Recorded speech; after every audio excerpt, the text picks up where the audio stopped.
देखो अभी हम लोग क्लास कंटिन्यू कर रहे थे ना। देखो ये क्या है, सेल, क्या है, सेल, ठीक है। तो सेल का खोज किसने किया था, मतलब मृत कोशिका का जनक बोलेंगे कि कोशिका जनक बोलेंगे?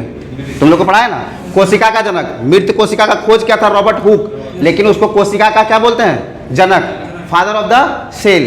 किसको कहते हैं, रॉबर्ट हुक को। ये क्या है, कोशिका। कोशिका के अंदर तुम लोग को पढ़ाए थे क्या होता है, न्यूक्लियस। क्या होता है, न्यूक्लियस, ठीक है। और न्यूक्लियस के अंदर बताए थे कि ऐसे ऐसे करके एक द्रव रहता है, क्या रहता है, लिक्विड। क्या रहता है, लिक्विड, जिसको हम लोग क्या कहते हैं, केंद्रिका द्रव। क्या बोलते हैं इंग्लिश में, न्यूक्लियोप्लाज्म कहते हैं ना। तो जब देखो इसका खोज अगर हम पूछेंगे कि न्यूक्लियस का खोज यानी केंद्रक का खोज किसने किया था, तब क्या बोलेंगे, रॉबर्ट ब्राउन। क्या बोलेंगे, रॉबर्ट ब्राउन, है ना। कोशिका के अंदर जो ये न्यूक्लियस होता है, जिसको हम लोग हिंदी में केंद्रक बोलते हैं, उसका खोज किसने किया था, रॉबर्ट ब्राउन। रॉबर्ट ब्राउन तो इसका खोज करके छोड़ दिया ना। लेकिन जब इसको जूम करके थोड़ा सा देखा गया, किसके द्वारा, वाल्डेयर के द्वारा। किसके द्वारा, वाल्डेयर के द्वारा।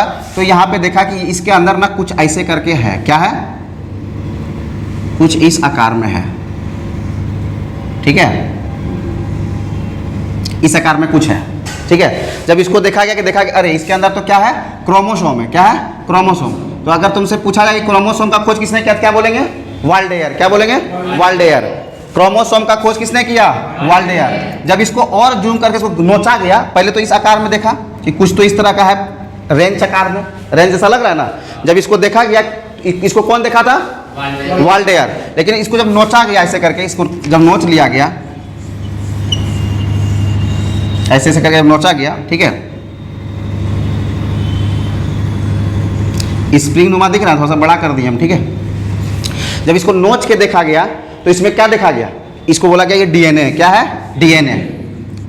तो डीएनए को सबसे पहले किसने देखा था, कार्लसबर्ग। कौन देखा था, कार्लसबर्ग। अब एक बताओ नहीं, ये है क्रोमोसोम। क्या है, क्रोमोसोम, ठीक है, क्रोमोसोम।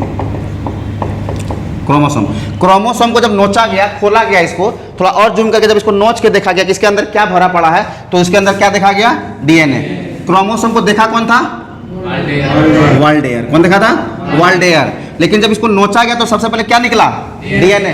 तो डीएनए को सबसे पहले कौन देखा था, कार्लसबर्ग। क्या देखेगा, कार्लसबर्ग, ठीक है, कार्लसबर्ग। तुमसे सबसे पहले पूछा कि डीएनए को सबसे पहले किसने देखा, क्या बोलेंगे, कार्लसबर्ग, ठीक है। और तुमसे बोला कि डीएनए का जो डबल हेलिक्स मॉडल है, इस मॉडल को कहते हैं डबल हेलिक्स मॉडल। क्या कहते हैं, डबल हेलिक्स मॉडल। ये किसने दिया, तो वाटसन एवं क्रिक। क्या दिया, वाटसन एवं क्रिक, वाटसन एवं क्रिक। समझ में आ रहा है ना, एकदम आपको बताना नहीं।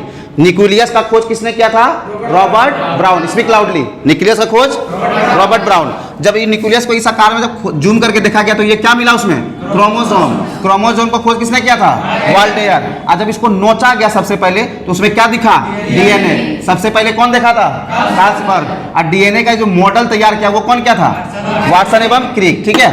जब इसको और नोचा गया, क्या किया गया, इसको और जब नोचा गया, मतलब देखो स्प्रिंग को तुम जितना खींचो उतना पतला होगा कि नहीं होगा, और जितना साटो उतना गोल होगा।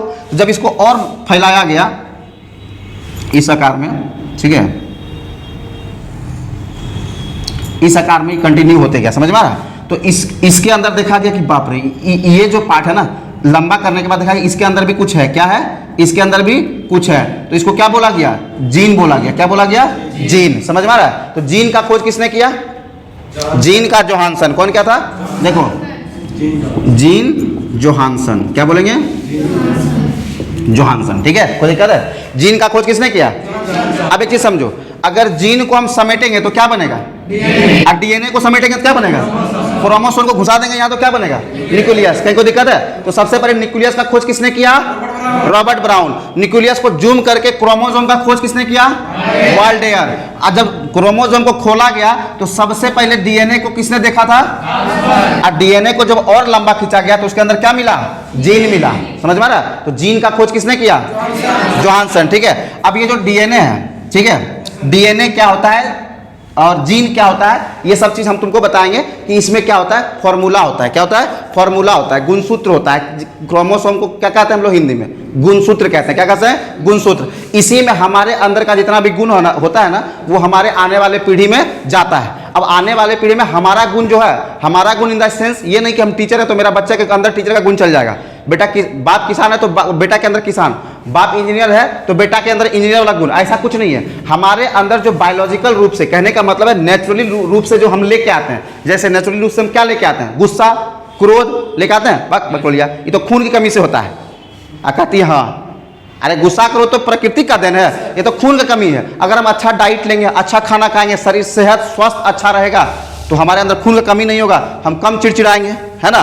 सिंपल सा बात है, हमको नेचुरल रूप से क्या मिलता है, 2 आँख, क्या मिलता है, आँख, नाक मिलता है ना, कान, बाल, 5-5 गो उंगली, किसी में 6 गो उंगली होता है, वो गलती होता है किसका बताएंगे आगे, न्यूक्लियस का दोष होता है, समझ में आ रहा है ना। 2 गो पैर देना है, पैर में भी 5-5 गो उंगली देना है ना। ऊपर नीचे 16-16 गो दांत देना है, कितना दांत देना है, 16-16 गो। ये सब क्या गुण किसका है, ये प्रकृति के द्वारा जो हमारे बायोलॉजिकल रूप से मिलता है वो गुण है, ठीक है। अब हमारा हट्टा कट्ठा होना, ये तो हमारा मेहनत का कमाल है।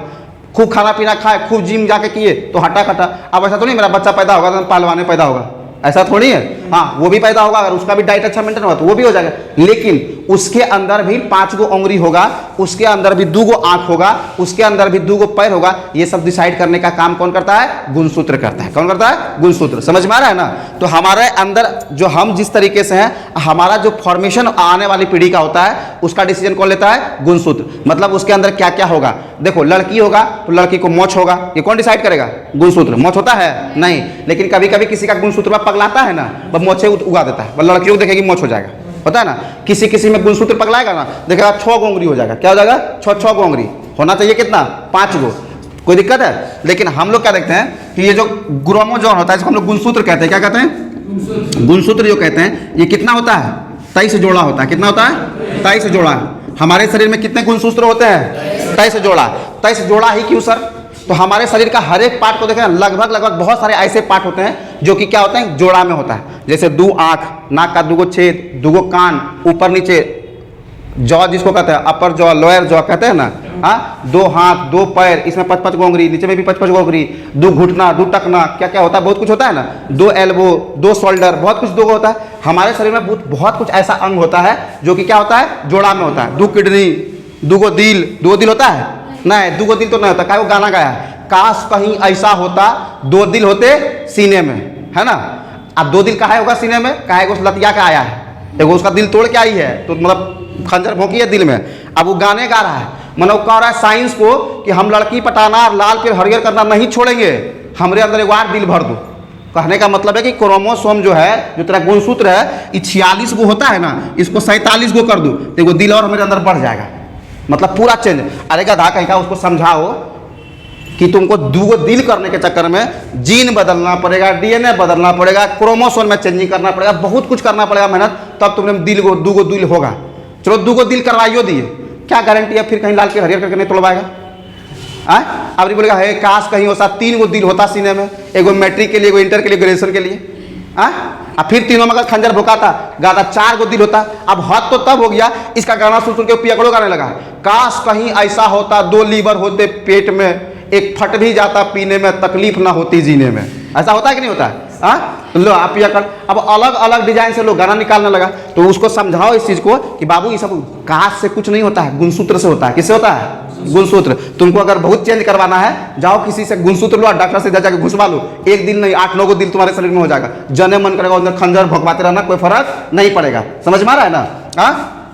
सुरेंद्र, तुम भी ऐसा गाना गाता है कि नहीं गाता है, काश कहीं ऐसा होता 2 लीवर होते पेट में, एक फट भी जाता पीने में, तकलीफ ना होती जीने में। ध्यान दो, शर्माता बहुत है, ठीक है। तो गुणसूत्र का काम समझ में आ रहा है। गुणसूत्र का मतलब क्या होता है, हमारे अंदर का गुण आने वाले पीढ़ी में ट्रांसफर होगा। ये नहीं कि मेरा बेटा पैदा होगा तो आबर बाबर झाबर बोलेगा, सपना देखेगा बाबर पैदा हो गया, 1526 में पानीपत का युद्ध हो गया, ये नहीं। कहने का मतलब उसको भी 2 गो हाथ होगा, उसको 2 गो आँख होगा, उसको उसके अंदर भी बाल होगा, उसको भी 2 गो पैर होगा, है कि नहीं। ये होता है गुणसूत्र। क्या होता है, गुणसूत्र। मतलब हमारे जैसा व्यक्ति को फॉर्मेशन करने का जो भी सूत्र है, फॉर्मूला है, उसी को हम लोग क्रोमोसोम कहते हैं, ठीक है। सबसे पहले किसने खोला था, वाल्डेयर ने। समझ में आ रहा है, कोई दिक्कत है। उसके बाद जब इसको थोड़ा सा और नोचा गया तो क्या मिला हमको, डीएनए। सबसे पहले कौन देखा था, कार्लसबर्ग। और डीएनए में ये जो डबल हेलिक्स मॉडल है, इसको क्या कहता है, डबल हेलिक्स मॉडल। तो डीएनए का डबल हेलिक्स मॉडल किसने दिया, वाटसन एवं क्रिक ने। डीएनए का डबल हेलिक्स मॉडल कौन दिया। अब थोड़ा सा और जब लंबा खींचा गया तो इसके अंदर क्या दिखा, जीन दिखा। समझ में आ रहा है, जीन का खोज किसने किया था, जीन को जॉनसन, इसी जीन के अंदर पाया था एटीजीसी। क्या पाया था? ATGC, adenine thymine guanine cytosine. ये क्या होता है? एडेनिन थायमिन ग्वानिन साइटोसिन ये होता है। अभी हम जब डीएनए खोल के तुम लोग को पढ़ाएंगे तब तुमको इसके बारे में डिटेल पढ़ाएंगे। ये समझ में आ रहा है? कोई दिक्कत? सबसे पहले बताओ, क्रोमोसोम का खोज किसने किया? डीएनए को सबसे पहले किसने देखा? Double helix model. जीन का खोज किसने किया? जो हमारे शरीर में कितने क्रोमोसोम होते हैं? जोड़ा में बात करेंगे तो 23 जोड़ा, और अगर ऐसे बात करेंगे तो 46। कहीं कोई दिक्कत? क्रोमोसोम में दिक्कत हो रहा है? डीएनए में दिक्कत हो रहा है? अच्छा ये बताओ, जब हम तुम लोग को यूकैरियोटिक पढ़ा रहे थे, अब प्रोकैरियोटिक पढ़ा रहे थे, तो तुमको समझाए थे कि जो प्रोकैरियोटिक होता है वो अविकसित होता है। क्या होता है? अविकसित होता है। और जो यूकैरियोटिक होता है वो पूरा विकसित होता है। तो इसमें तो एक डबल हेलिक्स मॉडल है ना?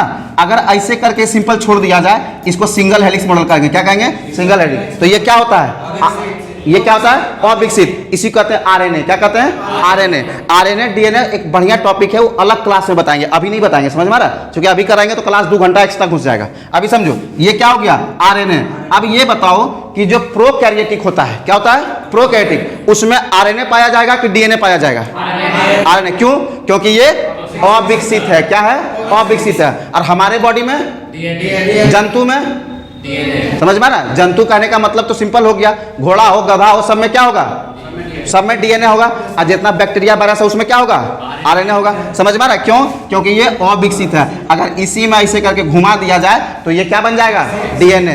तो डीएनए से आरएनए बन सकता है कि नहीं, और आरएनए से डीएनए बन सकता है कि नहीं, और डीएनए से डीएनए बन सकता है कि नहीं, रेप्लिकेशन हम लोग उसको कहते हैं। बायोलॉजिकल भाषा में डीएनए टू डीएनए बनना, दैट इज कॉल्ड रेप्लिकेशन। क्या कहलाता है? रेप्लिकेशन। समझ में आ रहा है? और हम लोग अपना भाषा में याद करते हैं फोटोकॉपी, मतलब डीएनए से डीएनए बनना फोटोकॉपी, तुमसे तुम बनना फोटोकॉपी होता है ना। तुम्हारा फोटो खींच के फोटो तुम्हारा बनाता है कि नहीं बनाता है? तो फोटोकॉपी, उसको बायोलॉजिकल भाषा में रेप्लिकेशन बोलते हैं। क्या बोलते हैं?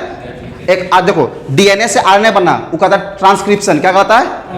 और आरएनए से डीएनए बनना रिवर्स ट्रांसक्रिप्शन। ये सब क्लास को कल कंटिन्यू करेंगे। समझ में आ रहा है ना? डीएनए और आरएनए के बारे में कब पढ़ेंगे हम लोग? कल पढ़ेंगे। अभी क्रोमोसोम समझ में आ गया? कहीं को दिक्कत है इसमें? चलो बहुत बढ़िया, इसको बंद करो, हो गया।